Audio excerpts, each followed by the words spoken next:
we don't take a second to realize the purpose is always there. The purpose never leaves us, because the very purpose is you. You are always the purpose. There may be another purpose, like being a SEAL or going to college or whatever, but the main purpose in life is you. Your laziness is something that has to do with you. You're not connected to something deep enough. You don't feel the necessity. You don't feel the devil at your heels.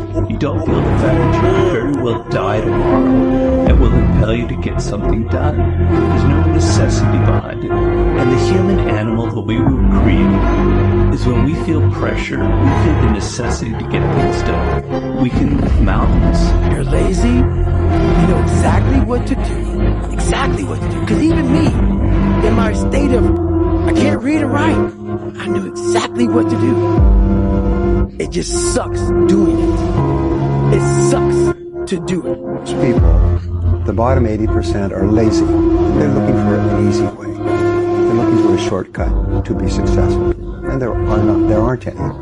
But if you do something repeatedly over and over, you develop a habit. So most people are in the habit of looking for easy ways to get the things they want. And they're surrounded by people who think the same way. You know, as much as 95% of your thinking is determined by the people that you associate with on a regular basis. If you associate with people that don't work hard, that don't socialize after work, then you become like them. You think like them, you talk like them, you dress like them, you marry them. And so you're married to someone who also has no ambition. And you raise children, and your children have no ambition. Just go to work and complain about your work. But top people associate with other top people. So people say, well, where do I find positive people who are thinking about success all the time? First you become one, and then you naturally evolve. One of the best phrases I could give you for the day, here it is. Don't be lazy in language.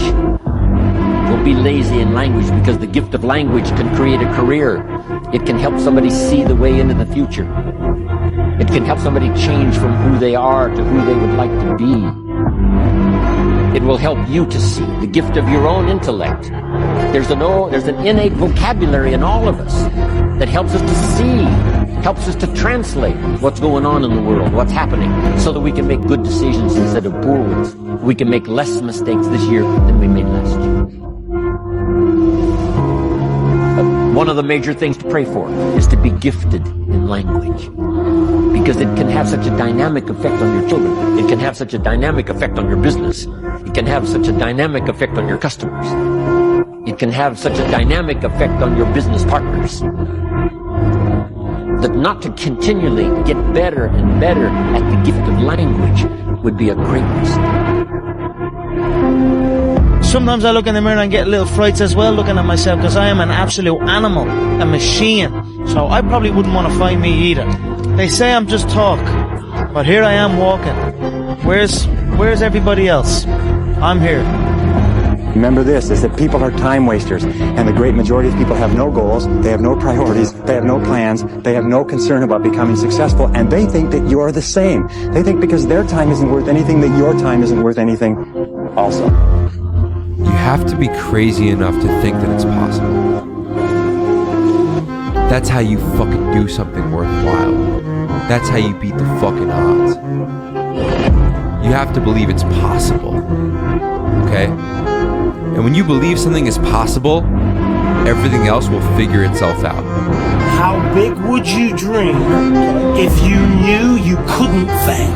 The only thing stopping us is ourselves. Take one step in the right direction, and you're halfway there to making the dreams come true. Hey dog, look, we got 4 months left into the new year, bro. I know you probably feel like you ain't, do everything you're supposed to do, but I'm telling you right now, if you lock in today, if you start today, 4 months is just enough time for you to get your life together, bro. You're not too late, you on time. I'm letting you know right now, if you just get focused, you grind, you cut out all the distractions, bro, you just lock in on your goal, I'm telling you gonna get it, bro. But I can't trust in you more than you trust yourself. I believe in you, though. You say? There's no hacks, bro. It's you against you. You against you. And if you misunderstand that, you have a real problem. I just beat me. This ain't about nobody else. I don't don't care about anybody else. I have no worry or gripe about the next man or woman's journey or their level of success. That's not what I'm up against. Yeah. If I can continue to outdo me from the day before, then I'm ahead. In the battle, you find peace. When you go to war with yourself, you find a lot of peace. It's because you know exactly who you are. And that is where the peace is really found for me. No one's coming. No one. No one's coming to push you. No one's coming to tell you to turn the TV off. No one's coming to tell you to get out the door and exercise. Nobody's coming to tell you to apply for that job that you've always dreamt about. Nobody's coming to write the business plan for you. It's up to you. Unless you understand that you've got to parent yourself, you've got to push yourself, you're not going to make your dreams come true. You're just not. And I see people at a bus stop. It's freezing, and it's raining, and it's nighttime, and you can't afford it. If that won't motivate you, I don't know what will. Because the worst thing about the bus isn't the bus, it's the time you wait for the bus. Time is money. You're going to stand there for 45 minutes in the freezing cold and waste your time to save a couple dollars on Uber, and you don't feel panic to get rich. I went from very average thinking person, like just average 19-year-old, to get in. I don't like reading, so I literally got on all these TED Talks and on YouTube, and I just started YouTubing videos about self-belief. What does it mean to be confident? And what does it mean to be a winner? How do you become a winner? And I would watch hours and hours of Tony Robbins and Les Brown and TED Talks. And I taught myself how to believe in myself and how to think that I was greater than just this kid that was a dropout who never really had great grades, never really was the starter, never was the captain of a team. Was just always kind of this average person, and overnight I taught myself that I could be great. The dumb mistakes that men make that later regret massively in life, and that is self-mastery. Men who don't achieve self-mastery, don't put in the time and effort to achieve self-mastery, are the most depressed, anxious, and pathetic men. The lack of creating financial freedom. You know, these men who just make enough money to get by.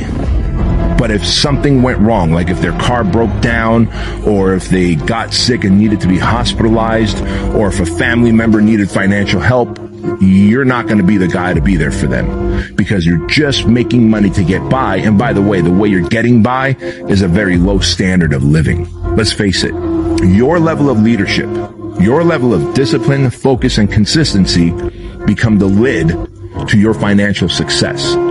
When you can level up as a leader and become more disciplined, focused, and consistent, the lid goes up, so does revenue, so does all of the work ethic, focus, consistency of all your employees and your team, right? Easy enough.